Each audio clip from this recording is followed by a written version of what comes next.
All right, y'all. We are live on our social media platforms.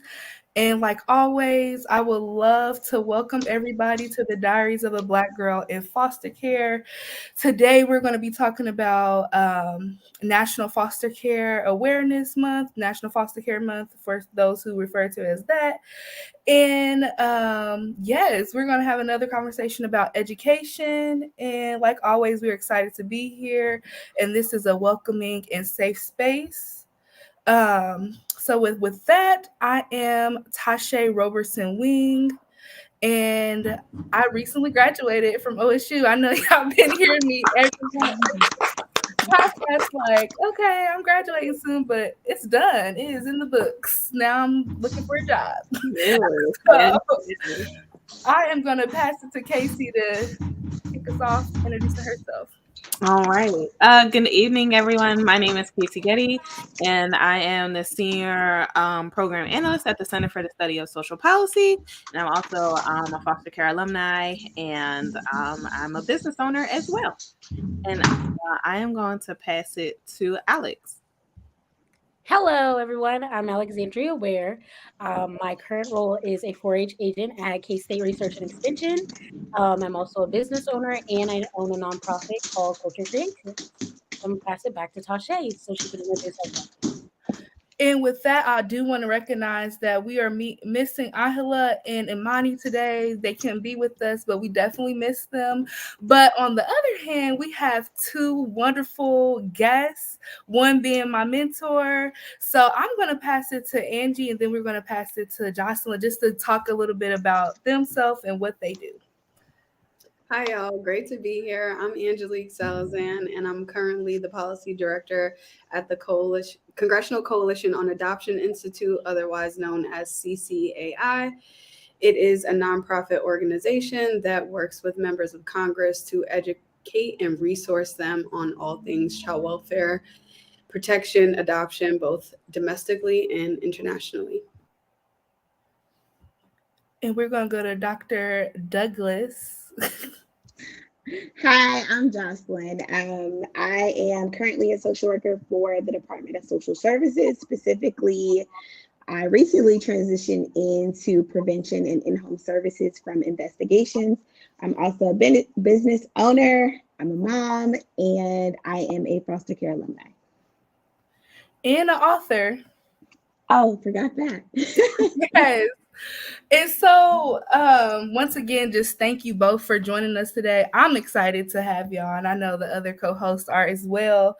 And so, what is National Foster Care Month like? What does this mean to you all? Jocelyn, you want to go first? Oh, okay. For me, I would just say it gives. I don't think we get enough credit as foster care alumni, but it does give us a month, a platform to bring awareness, to provide information. Yeah, it kind of highlights us in a sense, even though I don't think that is enough. Yeah. I think what it means for me is having more nuanced conversations about what that experience is like, and also an opportunity to highlight best practices, people who are doing good work, also highlight some of the bad, what's going on that youth are facing, what families are facing, but also give a space to recognize it, but also say that there might be a solution to whatever that issue might be, but also highlight people who have been in the trenches doing the work. Yeah. And I would highlight that apparently National Foster Care Month started in 1988. And it was a way to highlight those who were in foster care, but also those working to provide services, their homes, and just family support and foster youth as well. And so what I've actually, I started looking a little bit more into this, and I see that some years people actually do different themes. And I want to say that the Children's Bureau, their theme this year is relative and kin connections, keeping families strong, which is very, very interesting. We got some ladies in the comments. And so with that, I'll move to our next question. And Alex and Casey, please feel free to jump in with this as well. But what are some efforts or issues that you all are highlighting in your profession and in regards to National Foster Care Month?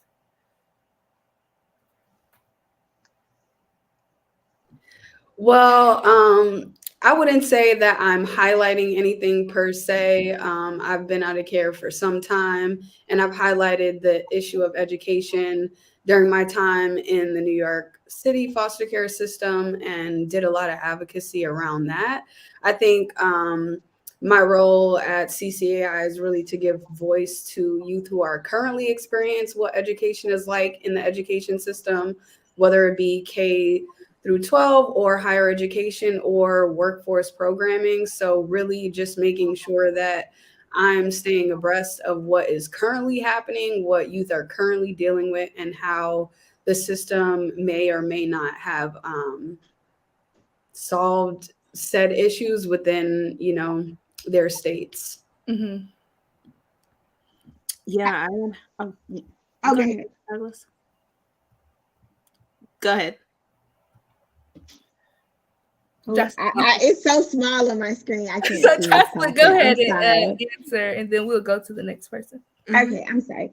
I was just gonna say, for me, working in this field in child welfare, it's definitely it's so interesting because not only do I have the experience of being in care and having a social worker, now I am that social worker. And so for me, I think it's so vital, especially for my teenagers who've been in care for some time. I empower them all the time. I speak life into them all the time. The resources that I find, I try to give them the education.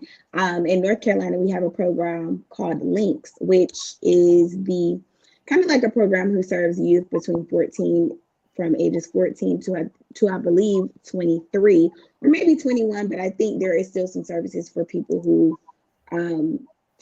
are older than 21. But just like I said, connecting them to resources, uplifting them, finding resources, and just honestly making sure that they're educated, because so many people age out of care and they're not knowledgeable of resources. They're not motivated, they're not activated, and they're not stimulated because of so much trauma that they have experienced while in care, that they really don't have a plan. And they don't really have the resources, they don't have access to the support. And so that's why I think it's so vital. Education was kind of like my way out in a sense, but I know we'll talk about that later, but yeah. Y'all got me excited to go there, but I forget who was next. Was it Casey? Yeah. So I was just gonna jump in and say, like, working at the center, we're not really focusing on anything specifically on National Foster Care Month. But we're always doing the work, trying to change child welfare, and we have a lot of different initiatives going on there, even starting from prevention to ending the child welfare system, and even working with young people who are within child welfare and helping practitioners understand how to work with young people. So we're doing a whole lot of work that involves child welfare. But I do want to highlight, what Angelique said about, being an alumni now and no longer being in care. And I also feel like the pandemic changed like a lot of things as well. I feel like pre-pandemic, there was a lot of things to do during National Foster Care Month. Like, Foster Care Alumni of America, we used to have the foster walks during May. NFYI would have the Congressional Shadow Day, which they still do. It just hasn't been during May, but that was like a huge thing to do during May as well. Like Foster Club and their outstanding leaders would come out during the month of May.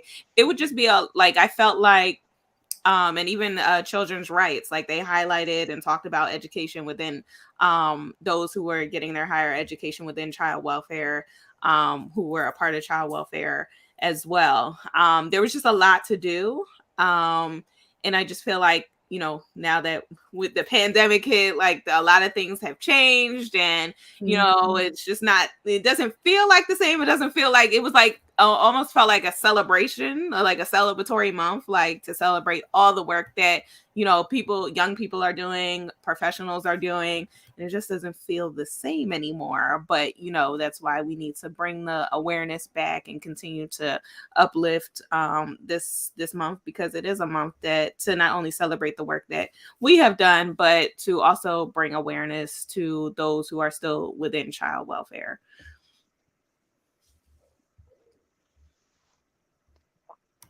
Y'all, I think my internet went out for a quick second, so I don't know. Woo, that was scary. I was just about to text y'all, but okay. So, thanks for sharing. But before we move on to education, I did want to ask y'all, what are some things that we all can do as alum, but also professionals within the child welfare field in some capacity? Like, what can we be doing to bring awareness to National Foster Care Month?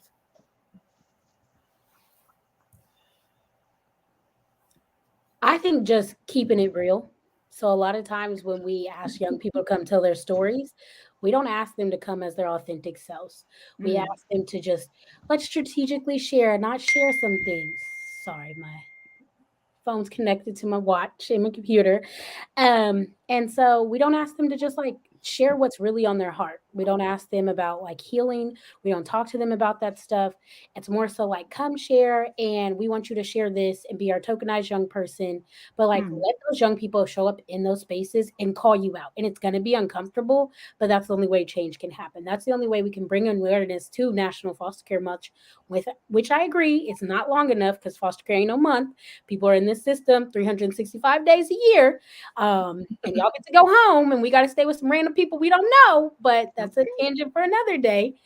But just allowing people to be themselves, allowing young people not to think that education is the only way out or having a career is the only way out, showcasing what success looks to that young person during National Foster Care Month, because there's no one way to be successful. I like that. Did anybody want to jump in and add to that? I would even add just extending ourselves outside of just child welfare and agencies that are doing the child welfare work, but getting down and dirty in communities, having conversations with community members, community organizations, grassroots organizations to talk about what is happening within foster care, child welfare, and just expanding our scope to really best serve foster youth. Yeah, and I think for me, it looks different because I left after undergrad my home state. So it's really important for me to find community where I live. And so I think that people can do a lot of things. You know, it's not always about being a foster parent or an adoptive parent.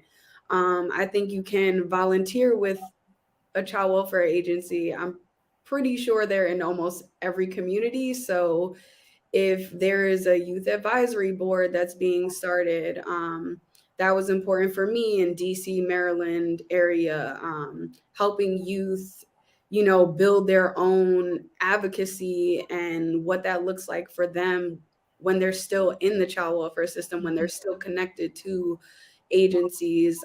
Youth do need supportive adults in their lives. And I think, you know, giving your time and service to organizations like CASA, like your local agencies, like nonprofits that are serving youth, I think it's really important to give your time where and when you can. Yeah, I definitely appreciate that. Casey, did you want to add anything? Yeah, no, I just echo what Angelique said. Like, you know, definitely giving your time is very important, especially to young people. Like mentorship, like we always talk about, you know, how young people do need mentors, and especially those that are in the foster care system. You know, mentorship can very much make a difference in a young person's life, just as much as like, you know, having foster parents take care of older young people that are in foster care. And so, yeah, I would just say adding on mentorship would be important too. Jocelyn, did you want to add anything before we move to education? Now I think you guys hit all of the ones that I was going to say. Cool. And so, as we talk about foster care awareness, foster care, National Foster Care Month, one population that I kind of want to transition and highlight is this foster youth as they show up in the education system. And I love this type of space because not only are we all here with advanced degrees, but we all are Black women who once experienced foster care. And so I don't know, I feel like education is something we don't hit on a lot and don't recognize as a safety net for a lot of us. And so that kind of brings me into like my first question for you all. And before you ask that question, can we just like take a moment and celebrate the Black excellence on this call? Like, please, because we all are Black women who have masters or PhDs and are working in real robust fields doing the work. So like, just giving us like the credit that we did that. Like we 7 years was hard. All right. Not to interrupt, but just giving us the credit because we did that. Yes, I get it. Like we definitely need to celebrate ourselves. I was gonna say, especially you, Tasha. Don't act like the last several months. Ooh, honey, you know. So we got 2 grads on the call too. So yeah, PhD in the house. Right. Yes, it's definitely been a process. And that brings me to like asking you all, like, I know in life we have these aha moments, but what was your aha moment? Like, okay, I'm just going to go ahead and go towards these degrees. We can start with our guest. Okay. For me, I always excelled in school. Like school was my, it was I was able to be free. I felt free when I was in school. I wasn't at the foster home. I wasn't at the group home.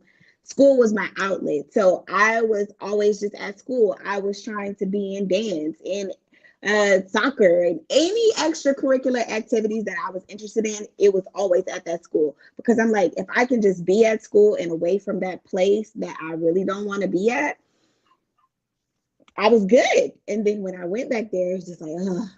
All over again. So I just always felt like school was my safe space and I excelled in it all the time. It doesn't matter how much my behavior or all the hell that was going on at home, school was always on point.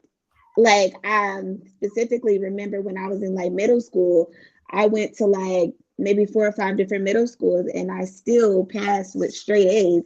I don't know how it happened, but I feel like school was like a gift to me, and so I just knew around 8th grade, I was like, after meeting my social worker, she was the amazing social worker. I still talk to her to this day. I just knew I wanted to do the work. And I was like, I'm going to go after this. I want to be an advocate. I want to sow into the lives of young people, all young people, but especially people who look like me, because we are well saturated in the system. And I can go on and on about the research around that, but African Americans are definitely the number one population in the child welfare system. And so I just knew that this is where God has placed me. Like he gave me this gift and I just wanted to excel to the highest level to be what I could be to my community. I love that. I definitely love that. I think for me, I had like 2 critical points in my life. And one was in 5th grade. Like I always in trouble. Like I think I got in trouble because they gave us a journal and I didn't know you really couldn't write how you really felt in the journal or the teacher was going to write it. But long story short, I ended up in school suspension for just the stuff I was writing in my journal. But that kind of became suspend you. We're right because I kind of had some hit lists, like girls I wanted to slap. Oh, okay. Never mind.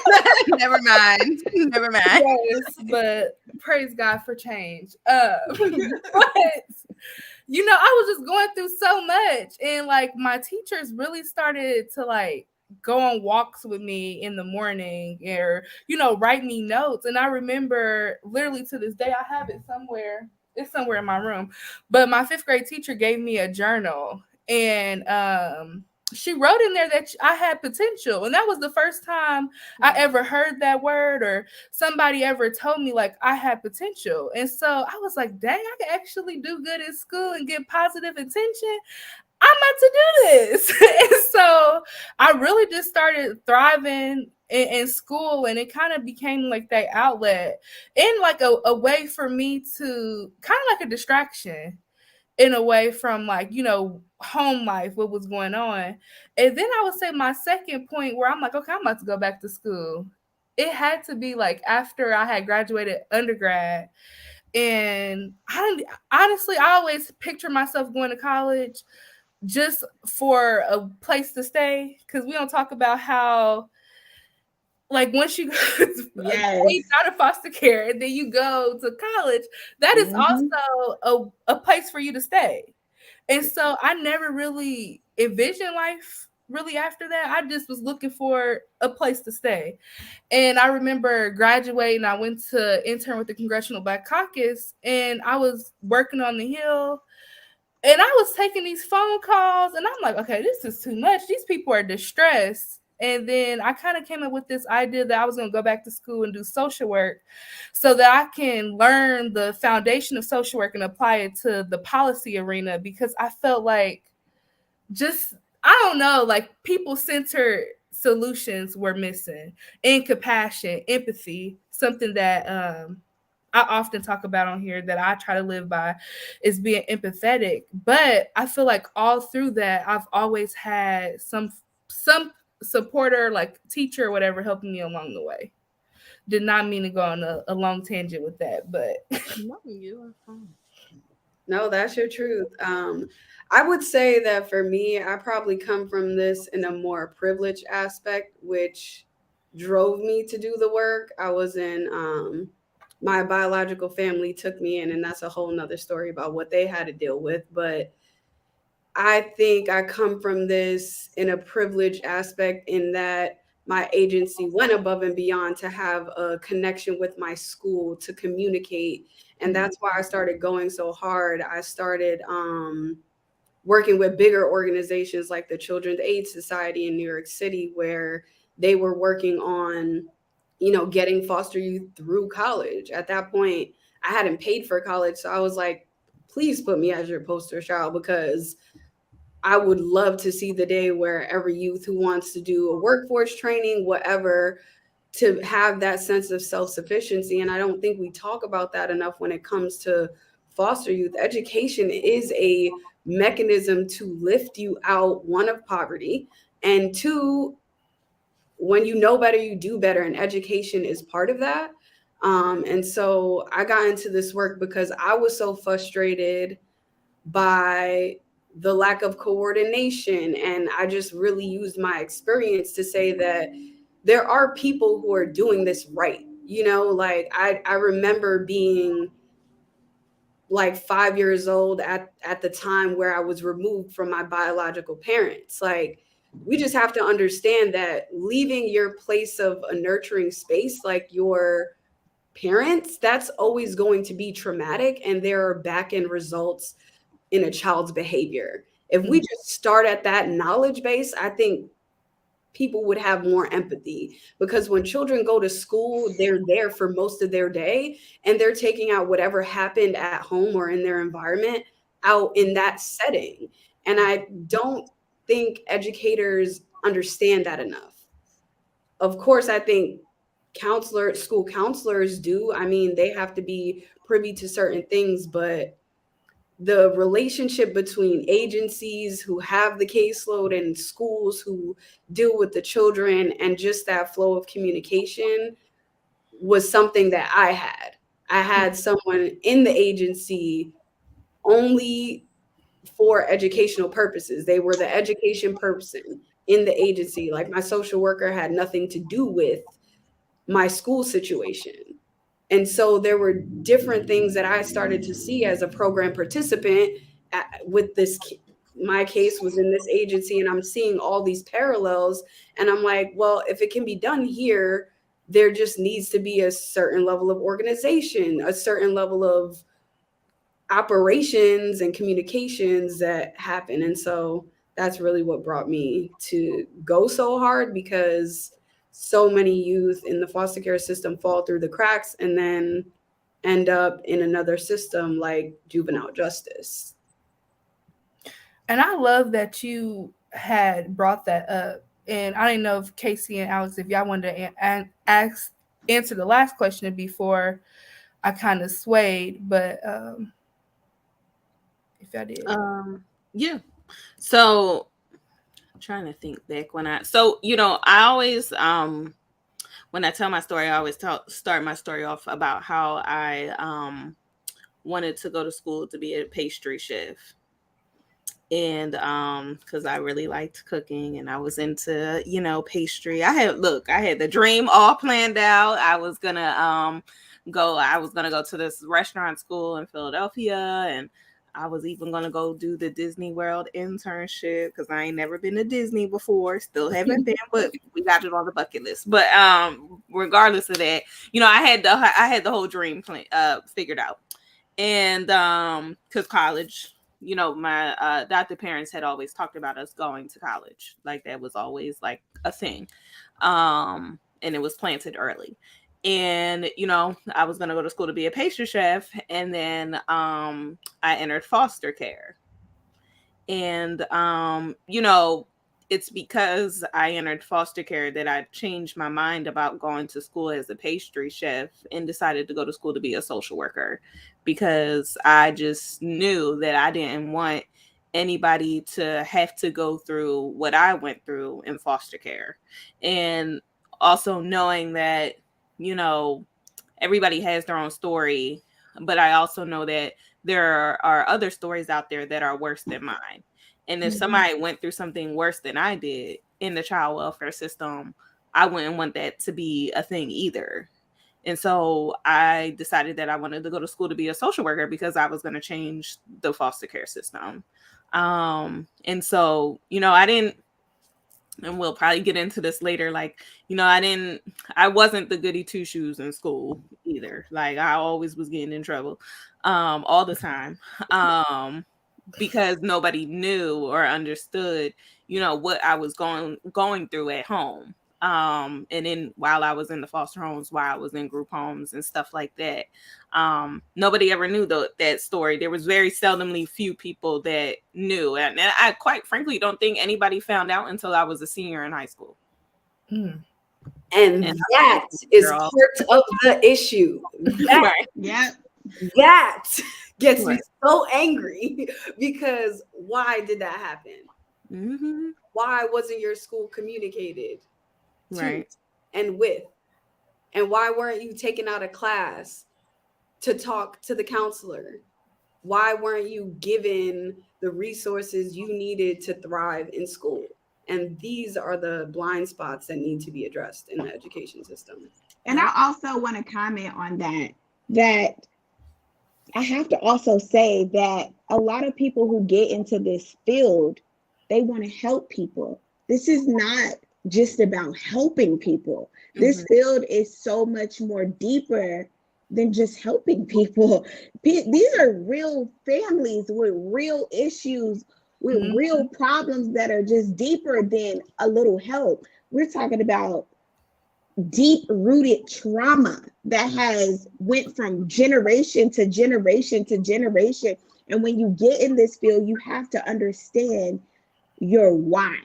And on the days where you're so, bogged down by so much of the things that you were exposed to during that day, I'm always reminded by my why. And I think so often I've ran into social workers who they don't necessarily have to, experience foster care to want to be a social worker, but it's so interesting of the different dynamics between me and then the other person who gets into the field, because we have two different mentalities on our why. And I respect their why, but it's so interesting because it's like, you don't have an idea. You don't have an idea. And it's like, I can empathize so much more with my clients because I really do understand what it feels like to be in a home or to be in a group home and just angry. You're uncomfortable. And so I think that's why I'm able to build such a strong rapport with my clients, because I come from a place of understanding. Yeah, thank you for that. And that leads me, because I'm kind of anxious to hear, after hearing Angie talk about her program, like what was some of the foster care services or programs in regards to education that impacted how you thrived in school or you advancing past high school? Yeah, so I'm going to go back to the person who was in control of my school records. She regularly, so I was also a goody two shoes, always wanted to be in school, straight A kind of student, but both of my parents passed away when I was in high school. So I was not really in a headspace to like, I wrote a terrible essay. Like I barely even tried to apply to schools, but she was still there in my ear. Like, you can apply to the one community college that has a dorm because I know you want to go away to school. Like, we're gonna do this. We're gonna get this in. But some of the things was just having someone at the agency dedicated to a youth's education. When I was dropping in math, it was really hard for me at one point. I got a tutor. Like there were certain things along the way that was just embedded within the agency culture for this person to do. Like helping me fill out a FAFSA form, like telling me about different scholarships. I did not pay for my undergraduate degree. Granted, I was in New York, but I think that agencies have to think more innovatively about how they design departments. Like social workers shouldn't have to deal with all of this. Like they are already doing so much. How is it humanly possible for someone in an 8-hour day to really give the love, support, and nurturing to a caseload? It's not possible. And we just need to understand that people are human, they are tired, and the workforce is tired. So how do we organize our agencies better? How do we organize our communication with different stakeholders like our local education departments so that youth continuously have services and there's a distribution of the responsibility? Like that shouldn't fall on one person. There should be a team of people. And I know there are, but like the way it's coordinated, the way it's organized, the level in which people are responding so that someone else on the team isn't burnt out. Like that's a real thing. And I think when we think about organizational management, we need to think about agencies in that fashion too.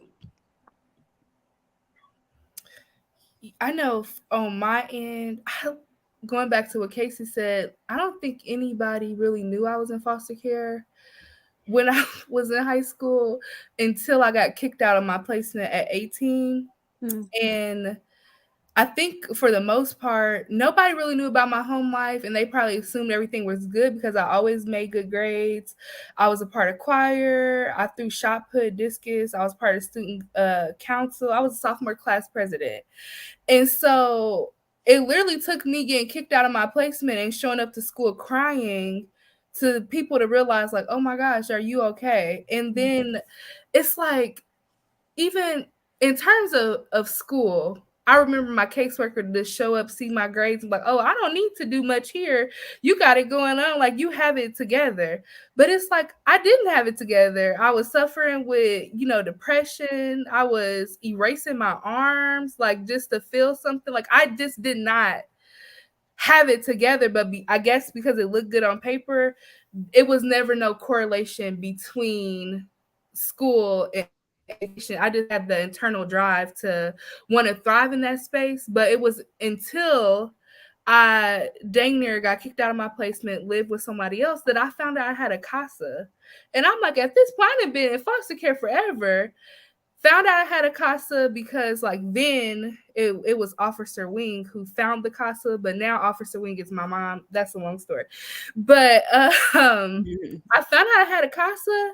And it was like, dang, doors opened up. Like if I needed something in regards to FAFSA, they found people that could talk to me about that. I wanted to go on a college tour, and they found money for me to go on a Black college tour. But other than that, I had no support in terms from child welfare agencies in regards to my education pursuit. I will say my story is a little different. So shout out to Miss Kramer. She's still a teacher in USD 259. And she's the reason I'm here where I'm at. Like Miss Kramer went hard. Like we put my junior and senior year of high school together so that I could age out of care and get the full tuition waiver that the state of Kansas gives to young people. So I did not pay for my undergrad. Also, shout out to Larry Mader at K-State University, who always held it down and found me additional grants to cover costs. But she made sure when I was like sophomore and I was like, I really want to go to college, but I don't see a lot of kids in foster care go to college. She was like, no, we're going to change that. We're not going to put the narrative of we don't see and let's just do it. And so she went above and beyond and helped me get involved in Gear Up, helped me get involved in Trio, helped me with like getting involved with Kayak. So that's the Kansas Youth Advisory Council, the O'Bright Foundation. So the O'Bright Foundation, which is an amazing scholarship organization in the state of Kansas, paid for me for my college from my freshman year of college all the way until I got my master's. So they stayed with me the whole way. They helped pay for stuff when I interned in DC through CCAI. And when I say it was never just my worker, and it was like I could tell people at school to be like, hey, like I'm stressed because I'm not technically supposed to graduate till I'm 19, and I only get the tuition waiver till the semester I turn 23. What can we do so I can go to school? And when I tell you the people at my school pulled around me and to figure out how can we get her to where she can graduate a whole year early and only have to take the classes she needs to graduate. Because at one point in the state of Kansas, kids who were in foster care had to have 23 credits, but then a bill came out to where now you only have to have 21. And so it's just really the ones that you need. So having those people behind me really supported me. And even when I got to K-State, having Larry Mader to go to and be like, hey, like he knew I was in foster care. Dean Pat Bosco knew I was in foster care. Them allowing me to create a space for kids who are in foster care on K-State's campus. Just people in my whole department where I was in school, just knowing like I grew up in foster care and pouring that additional support into me was so amazing. And housing and dining was the best because as most kids know, if you're in foster care, a lot of schools don't have that like extended break where option. K-State did. So I paid that extra money. And if I didn't want to go back home to my adopted parents or my sisters or whoever, I could stay at K-State when I lived in the dorm. So it was really just like putting myself out there and being vulnerable and that icky feeling of like saying I need help to be connected to these resources for people to help me. And I'm grateful to them, especially the O'Bright Foundation, because I wouldn't have got my master's without them. But it was really just finding those resources and the people in the community. That's dope. And I think the stigma that you lightly touched on, Alex, is really important here. I experienced the same thing. It wasn't until my mentor, Jessica Maxwell, I love you, by the way, she brought me into the advocacy world. And I was like, oh my God, this is crazy. I didn't even know this was a thing. I can now feel empowered to say, no, like I got all this. My peers should be able to get this. There's a way to do this. And it doesn't come out of like a sense of like taking something away from me or that I'm like a charity case or something like, and I think we don't talk about that enough, and youth don't always advocate for themselves because they don't know what's out there. Yeah, I remember having that discussion with my worker, like, no, I get a tuition waiver. And she was like, no, you don't. I was like, yes, I do. Like, I know what I'm allowed to get. Mm-hmm. I've researched it. And she was like, no. And we went to DCF and she was like, oh, she qualifies for a tuition waiver. I literally looked at her and said, I told you so. And she was like, Oh, okay. Like, no, like I knew what I got. Right. The thing that, like, a lot of times I've worked in our IL system here in the state of Kansas. Our IL workers, especially Rayanne Rose, she's the best. She was my worker. They are going through so much already. And then you have all these workers coming in that it's hard for them to know all the resources out there. It is hard because there's so many resources out there. And I will say for the state of Kansas that are trying to help young people to teach them about advocacy. But I do know that if it wasn't for Miss Kramer and it wasn't for the JJA officer who told me the first time I went to juvie, like, what are you doing here? Like, why are you here? Like, I understand you're in foster care, but you can make something out of your life that I wouldn't be to where I'm at. So having those people in Wichita, in Sedgwick County, tell me like you can do something with your life is the reason education has always been so impactful for me. I was always that smart bad kid. Like everybody knows that smart bad kid, that was me. Like I was just smart and I was bad. But I had people who cared about me even when I had to go to other schools. They connected me to the college career counselors there. They connected me to the social workers. They made sure that just because I was leaving Northwest Heights School, that's what I claim where I graduated, what, in Dub.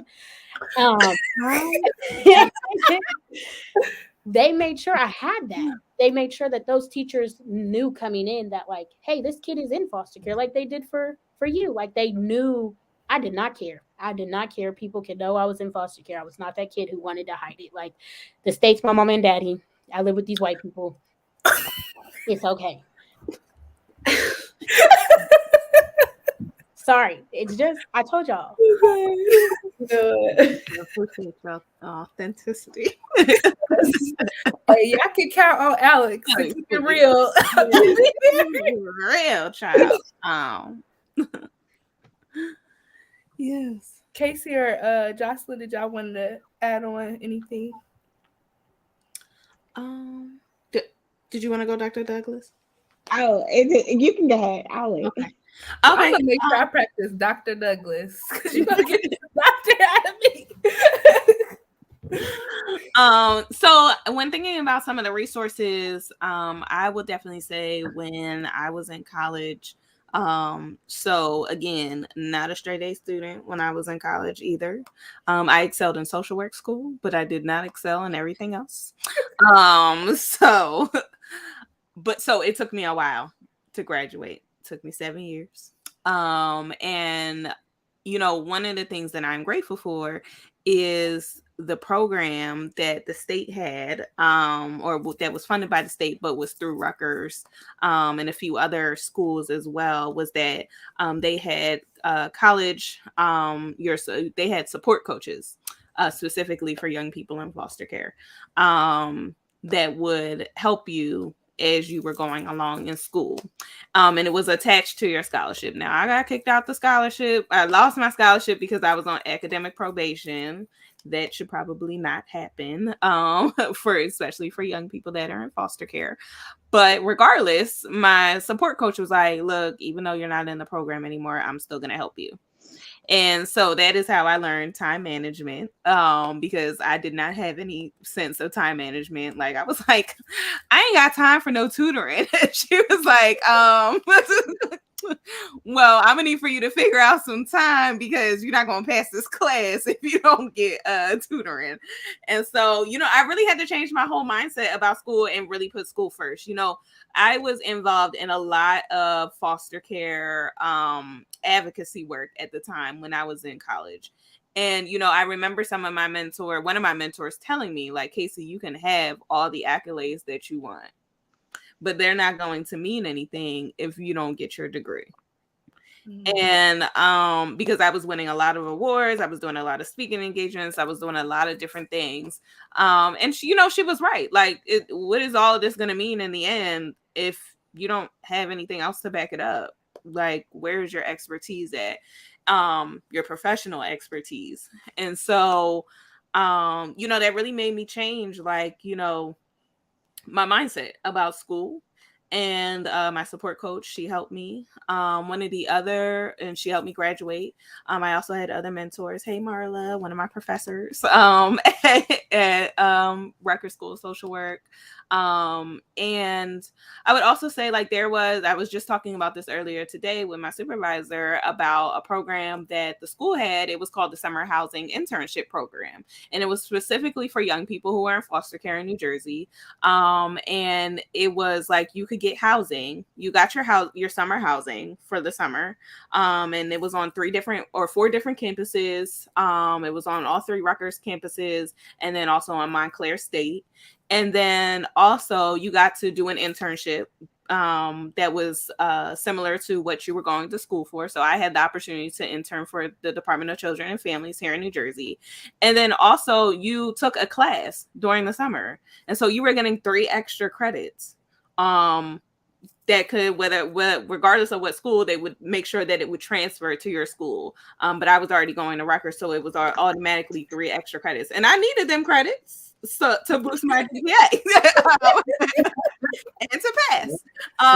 So, but I just thought that it was a really great program. You got to see other young people who were in foster care, who were in college, that were just like you. You still got the support that you needed from your support coach. And you got to do an internship, which was giving you real life work experience throughout the summer. And not to mention our class, I really enjoyed our class that we had. It was our social work class. So, I thought that that resource was really good, especially for, young people, because we don't get those experiences all the time. And I just thought, like, support is a huge thing, especially like when you're in foster care. We really don't have that much support unless we seek it out, or unless somebody sees us and is like, oh my gosh, I want to help them and I want to make sure that you're doing good. And so just to be able to be provided that support was really helpful and really helped me succeed in school. That's dope. And then we'll go to Dr. Douglas. Okay, so in North Carolina, I'm not, speaking down on any other state, but North Carolina has a program called NC Reach and NC. What's the other program? Okay, anyways, 2 different programs. One is extended until 26, and the other is extended for just undergraduate studies. So when you age out of foster care, you are automatically given a full ride for undergrad. There is no excuses why any student who ages out of the state of North Carolina, why they cannot go to college. You are automatically giving a full ride to college. Why not take the opportunity? So that's what I did. And the great thing about it was, that's what it's called, ETV, NC Reach and ETV. Boom, that's the name of it. So when you had both of them together, you got a great refund check, because most of the time they're paying up to the cost of attendance and not so much the cost of your tuition. So you're getting, I made it through college on the strength of these huge refund checks, which I'm so grateful for. But also, I lived at a children's home called the Boys and Girls Home of North Carolina for 2 years for my 11th grade and my 12th grade. And they had a scholarship program. So after I graduated college, not only did I get a stipend for whatever I wanted, I think it was like at the time $200, and then they upped it to $300. But of course, you had to stay eligible for these programs with grade, I think it's C average or some other stuff. But so I was getting a stipend from them, but I was also getting these refund checks. So I was like, okay, but the only thing was in North Carolina at the time, now the program has changed, but our 18 to 21 program, you had to identify your place of living. Now you can live independently, and now they give you the money. But at the time, we had to identify a placement, and the department paid that placement for cost of living for a board rate so that you could come to the home during the holidays and all of that. The problem was, it's hard to identify people who want to care for older children. That is the problem. Also, for people who, you find people who just want to do it for the money, and sometimes $600 isn't worth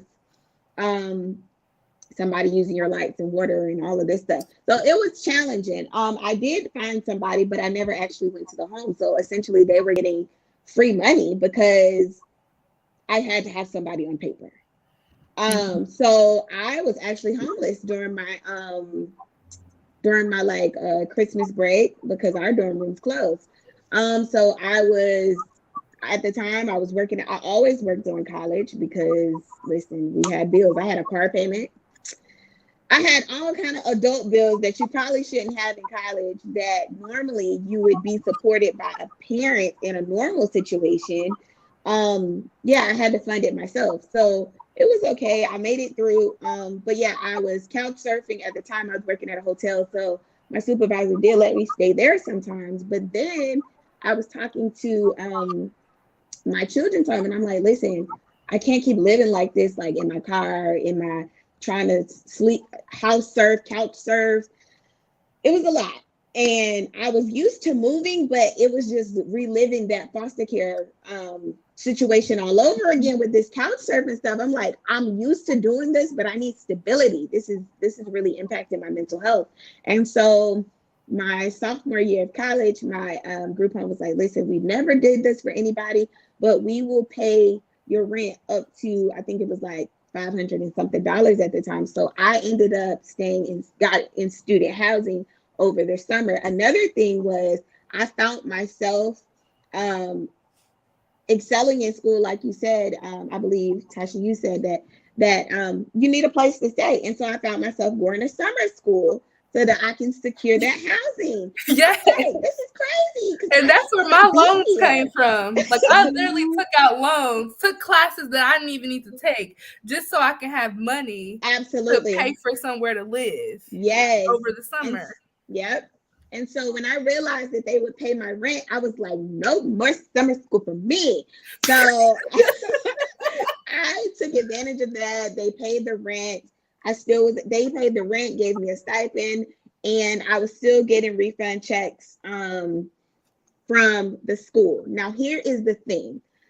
I just want to throw this out here that doesn't really have anything to do with education, but definitely has a lot to do with being a foster kid. When I tell you financial literacy is not taught in the foster care system, this is a huge problem. Because this is why I say because financial education is just as important as any other type of education. Yes. And I racked up so much credit card debt in college trying to support myself that now I am paying it back even still 10 years later. And so it's just like, we need to do something about this. Right. even with your refund checks. Like, look, we all got refund checks when because I had to take out student loans as well. And nobody told me, like, Casey, even though you get that refund check, you could spend it, but that you still gotta pay that money back when you graduate. Like, it didn't recollect with me, like, oh, maybe you should just take what you need and give the rest back. Yeah. But instead, I was getting $7,000. Like, I got me some money. Like, I can't wait to get this refund. And, now I'm like, dang, I got to pay $100,000 back to the government. Joe Biden, please keep pushing it back. Because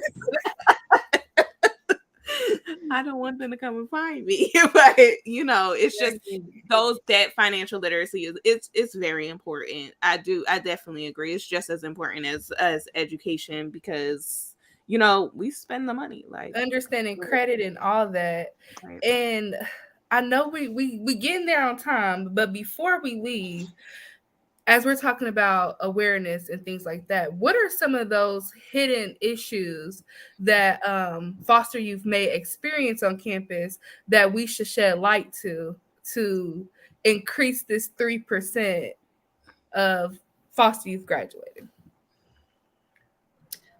I think we need to bring awareness to institutions of higher learning because I'm almost positive all of them have foster youth on their campus. They don't know it. I know. And Tasha, I think maybe when we were talking, we had this conversation. Yeah, we rewrote my policy report over that. Like, how do institutions of higher learning, now that we have the FAFSA checkbox. Like, how is that not being triaged by the Department of Education to let higher institutions of learning know, like, why aren't they going out of their way? Maybe it's an awareness campaign on campus, just like every other awareness campaign, like other things you do in college that you should be safe about. Like, they're real campaigns that I know institutions can have. And part of that might be, have you been in foster care campaign? Like, part of the subset of foster youth who don't graduate are not graduating. That's adding to the numbers of people who don't graduate from college, regardless of like if you're in foster care or not. So I think to some degree, institutions also have a role to play here. Yeah. I think that's a very important point. Like, we need to document like how many young people, or get the data on how many young people actually go to college, and then also like how many young people are, graduating from college. All respect to Mark Courtney and those who were a part of the Midwest study. However, we have to acknowledge that data is now outdated, and we're still going off of that because, and we've talked as co-host, and have talked about how, like, we know it has to be more than 3% of people who are in foster care that has graduated with their 4-year degree, and then also people who have been in foster care who have graduated with an advanced degree. And we really would like to change the statistic, so that the statistics can be more encouraging. When young people see statistics like only 50% of young people who are in foster care graduate from high school, only 3% graduate with their degree, it can either, depending on where you are at in life, that can either be a motivator or a deteriorator. And I feel like we need more statistics that are motivating, that young people can see, like, oh my gosh, like, it's a lot of people out here with my situation that have gone on and did great things. And not just like the few people that, are always highlighted or whatever. Like, I want young people to be able to see that there is a group of us. There's like thousands of us out here doing our thing, and you can do it too. I like that. Yeah, that representation matters. Yeah. I think another thing, like, I will shout out K-State. When I asked them when I was creating the organization if they had the information of the young people, they pulled it off of the FAFSA. And I couldn't email them because of, HIPAA and all that stuff. But I worked with Dean Pat Bosco, and he emailed them and bringing it to the attention of our Dean of Student Life, so that he knew that we were there. So he had an idea, so he could let the head of housing and dining know. So he could let the department's head know. So it wasn't just something that I was like, oh, okay, I want to do this because, I need a community, but it was like, how can I let other people know that I'm not the only one here? And that was really beneficial. And even working with like Larry Mader, who was our head of financial aid, that was helpful because him even advocating for me to study abroad and convincing the professors to let my tuition waiver pay the tuition for me to go abroad was something that wasn't even heard of. So I had to find those advocates and those allies on campus to be like, hey, like, there's more of us here. There's no way it's just me. And we looked at the data and seen like how many kids started, how many kids are still there, and how many graduated by the time I left. And it was shocking. I mean, I don't remember the numbers now because that was a long time ago. But it was shocking to see, but I still had those people on campus. So reaching out to those higher ups, whether it's your president at your school, whether it's the dean of student life, whether it's the dean of diversity, equity, and inclusion, because if we want to be honest, foster care falls under that. Let's get real. We are a very diverse population, and we need to be included on campus, and we need to have that community. So there's ways that we can do that, but it's connecting with those people on campus. And sometimes they may not have lived experience. And so how do we connect DCF, is what we call it here in Kansas, to those schools, so then those young people are being able to succeed? And I just want to comment that I also think that like we should well, I don't know if you guys ever heard of Links. It might be called something else in you guys' state or county. But Links is basically a program, again, that supports youth 16 to 21. There needs to be programs at these universities that, like the TRIO program, who are first generational college students, things like that. Why isn't there programs specifically aided to foster youth? Because most of us are marginalized. But again, these foster youth, and just like having people to support you, having, just like in TRIO, they have these student support coaches. Why can't we have these student support foster care coach to help us? Because it's almost like when we have been advocating and speaking up for ourselves since a teenager, and now we are reliving these experiences again as we maneuver throughout college, because now we have to be our own voice, because people are not educated on what it's like being a foster kid. We don't know, so we're steady asking questions, trying to be an advocate for ourselves. So we need support, and we need people who are going to advocate on our behalf, because we lack that. Yeah. I would like to just highlight, you don't know what you don't know. And I feel like, while being like the first, I think up until my sophomore year, I was technically an independent living, still in foster care, still had a chance case, child in need of services. And so I had some support there. Like the ETV was wonderful. I still like met with my caseworker and stuff. But it was just like, being in college, I don't know about y'all, but you'll see your friends get the little care packages. Like, just not having that, the mental aspect of it, I don't think is acknowledged, because now as I'm getting ready to transition out of care, and then once foster care is over, it's like, whoa, I just experienced this. Like, big part of my life is no longer there. So it for me, not only is just the couch surfing, homelessness part an issue, just that coping and processing that I just aged out of foster care. And then I don't know about y'all, I was just dealing with a lot of emotions. Like it's emotional to be in college and dealing with the things that it's like. I think for me and my biological family was very supportive, but it's also like family weekend was hard for me too. Still, there was still an element of like deep emotions. My parents will never come because they're not here anymore. And there's so many layers on top of that when it comes to, even if you're getting refund checks, you're thinking about saving the money, not spending it for spring break. Like, I never went on spring break. I never did those natural things that you would think to do, because in the back of my mind, I'm like, I should probably save this refund check. I don't know why, but I'm gonna just save it for now. I went on spring break.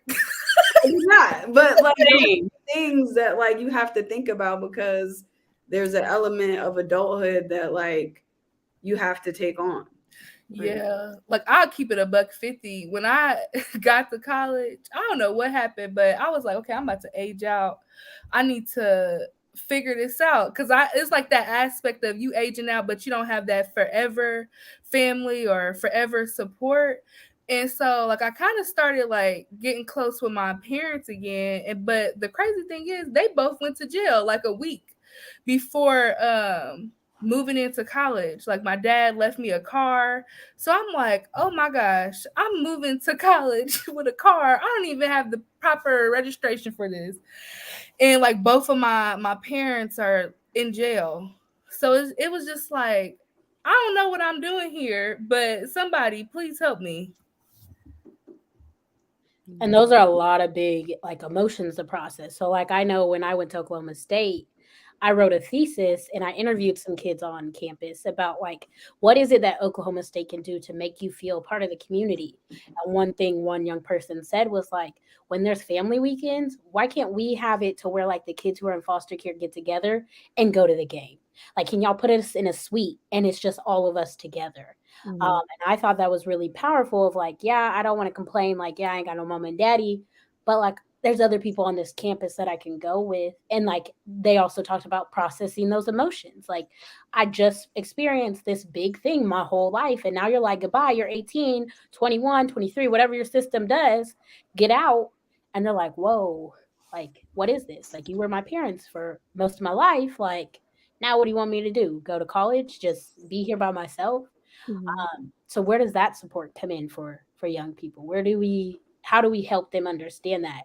Even in high school, like, graduating a year early was fun, but it was very stressful and very emotional. Like, yeah, nobody talks about the voids that will never be filled. These voids will never be filled. And that's the part where it's like the emotion, like you can't control that emotional response, you know, like I love being in college. This is great. This is beautiful. But yeah, there's this. You still got life. You still got to deal with life, like on adult life, like things that you didn't like. In my experience, like I didn't live on campus. I had lived in group homes, and I felt like going to live on campus was going to be like living in a group home. So I opted to commute to school, and everybody was like, "Oh no, it's a different experience." And I was like, "No, I'm good. I don't want no roommates. I don't want to live on campus. I'm good. No, thank you." So I had my own apartment in an independent living program. So unlike everybody else, like I was going to work to pay rent at my apartment and pay bills because that's what I needed to do in order to survive. So I was working like full time and going to school full time. Trying to make life work. And then like even when I got to like social work school and needed to do my field placement, I legit was doing 35 hours field placement, full-time job, and going to school full-time. Like there was no other choice. And like, you know, I appreciated the fact that there were in social work school, there were older people there, or older students there who understood what it's like, who had children and stuff like that, and understood the struggle of what it's like to have to do life and also go to school as well. Versus like, you know, undergraduate students who live on campus, who got mommy and daddy at home that are paying for things. And, you know, I really would feel discouraged because of how long it was taking me to graduate. And I would see people who I went to high school with graduating and stuff like that from college. And I'm like, dang, like everybody else is graduating but me. But I also had to realize, like, at the end of the day, like they're going back home to their parents, like they may or may not have a job. They probably don't have any student loans they got to pay for. They probably didn't have to pay for their food on campus. They had somewhere to stay. You know, I had to really like, you know, get myself out of that mindset because it's like their story was not the same as mine.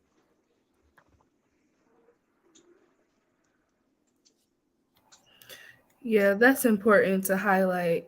And I know we're getting close on time, so I'm going to end with one last question for y'all.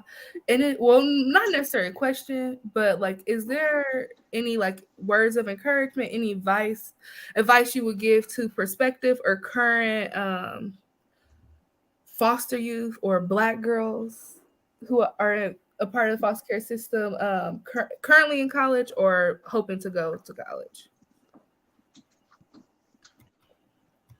I would say that lift your chin up.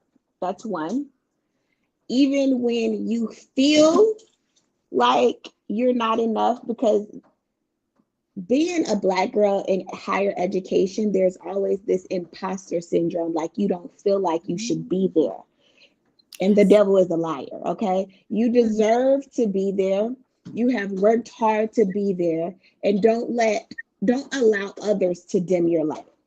You're powerful beyond measure, and it is the strength in you that keeps you going. I know it's the strength in me, all the things that I've been through, that just keeps me going, and just to know that I'm helping somebody. You would not believe how many people reach out to me, but it's the people who don't reach out that are watching, that are empowered by what you're doing, empowered by what you have accomplished and how you're moving. And some people who have the same story, as you and have been through the same things are not as confident to come forward with their story, but you are empowering them to be confident and walk in that grace. And so I just encourage you to keep going, keep your chin up, and walk like you own the room, because you do. So that's my thing. Yes for that. Anybody else? I feel like it's so much, but I would just say to continue to believe in yourself. Negative self-talk is a real thing. Mm-hmm. So I've struggled with that. Like, I've had to go in the mirror and say, you are great, in all these words of affirmation. And I think that self-love is important. So love yourself, love on yourself. And when you go out into the world, don't let nobody not love you the way you love yourself.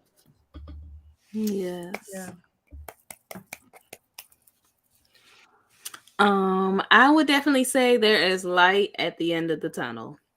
That's what I always had to keep telling myself. Like, there is light at the end of the tunnel, and you got this, and you are going to finish. And if you think about going to school, explore your options.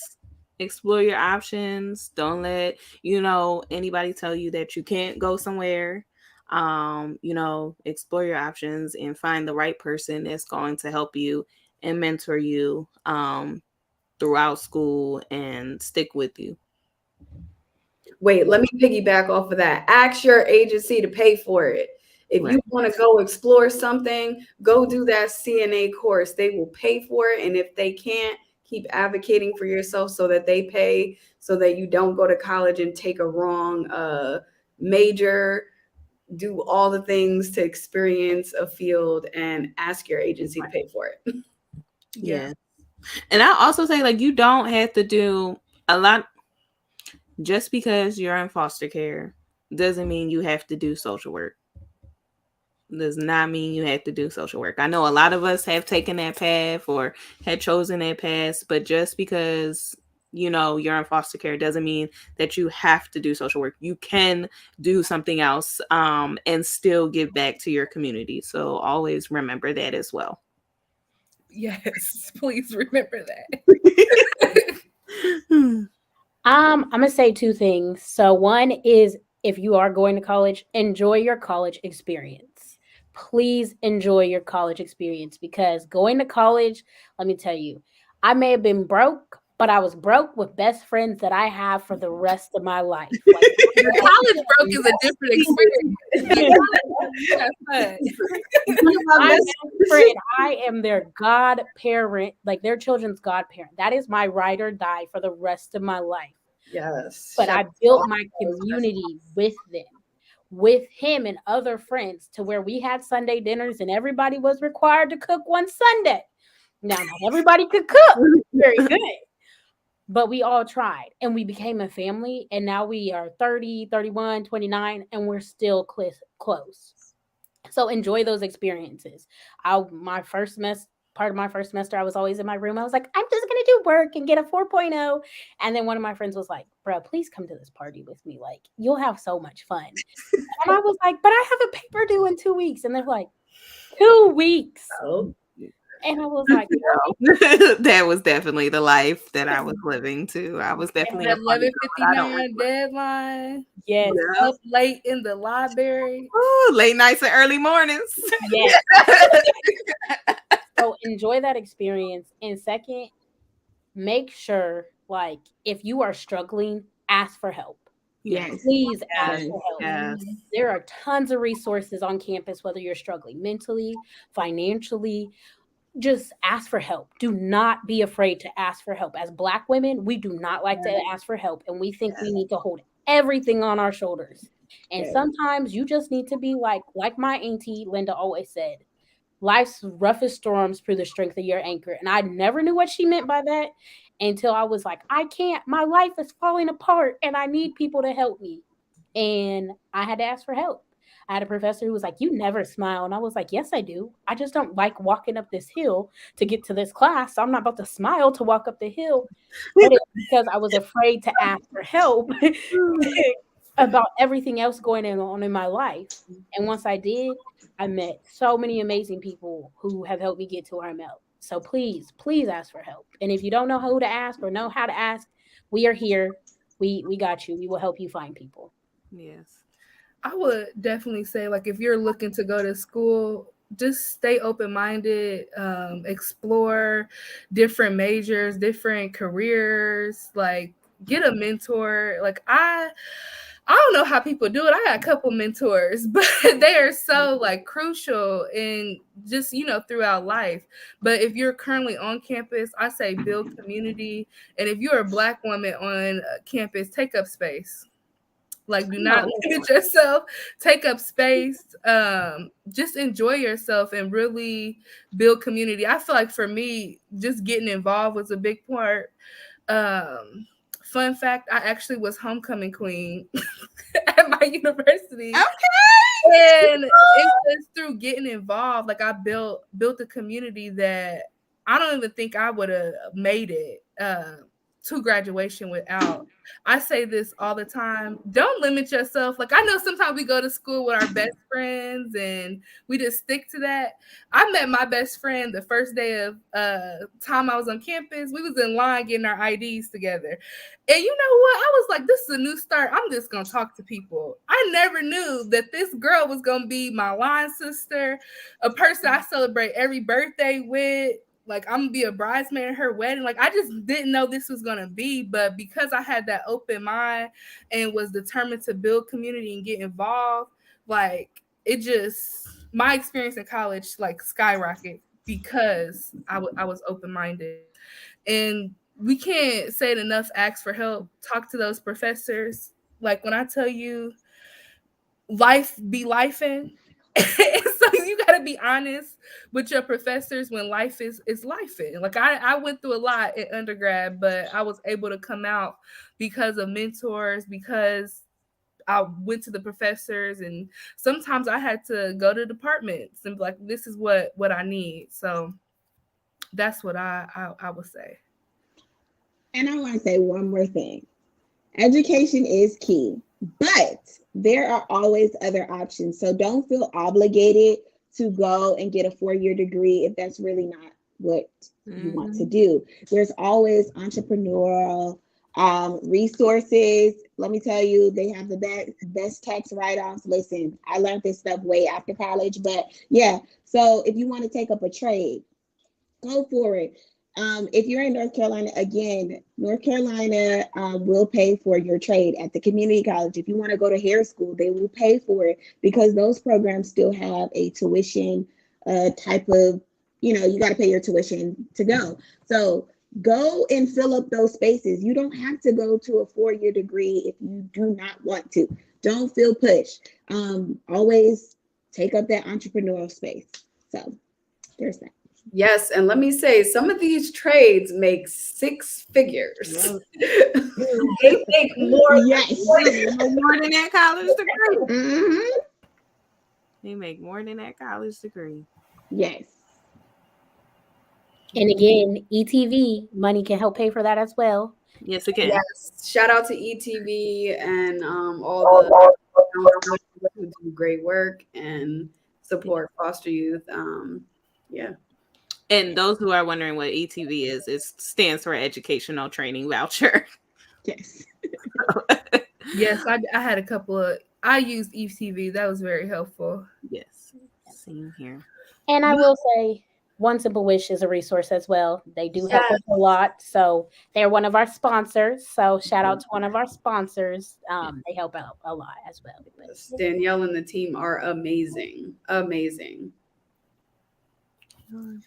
Well, with that, I just want to thank everybody for tuning in. I want to thank our special guests for coming on, and just I think I think Tache's internet might have went out, but we do want to thank you all for joining us this evening. We definitely want to thank everyone who has tuned in. And if you're not following us on social media, please do. You can follow us on Facebook at Black Diaries of a Black Girl in Foster Care, and on our Instagram at BLK Diaries FG. At BLKGRL Diaries FC on Instagram and Twitter. And you can always listen to the audio version of our podcast on Spotify and Apple Podcasts. And with that, I think we are going to say good night, and we will see everybody next month. Thank you, guys. Take care. We're still live because... Yeah. Hold on. We are definitely still live. Hold on. Well, thank you guys for having me. Y'all have a good night. Thanks, you too.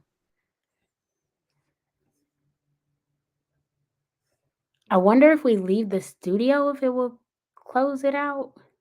I don't know.